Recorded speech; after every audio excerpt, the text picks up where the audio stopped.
personil Aceh Tenggara ND 1 Januari 2022 siap dimulai. Laksanakan.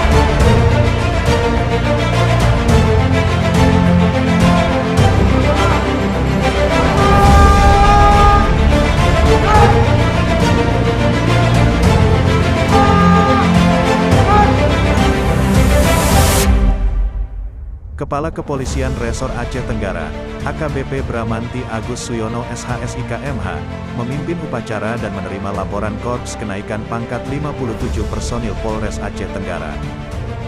Lapor perwakilan kenaikan pangkat, siap! Kegiatan yang dilaksanakan di Mako Polres Aceh Tenggara, Senin tanggal 3 Januari tahun 2022, dihadiri oleh jajaran dan pejabat utama Polres Aceh Tenggara beserta istri. Kapolres Aceh Tenggara dalam amanatnya mengatakan, kenaikan pangkat ini bukanlah merupakan suatu hadiah ataupun hak anggota, tapi merupakan suatu penghargaan yang diberikan pimpinan atas kinerja, prestasi dan tingkah laku yang ditujukan personil itu sendiri, yang dilakukan melalui tahapan penilaian sesuai dengan peraturan dan undang-undang yang berlaku, pungkas AKBP Bramanti.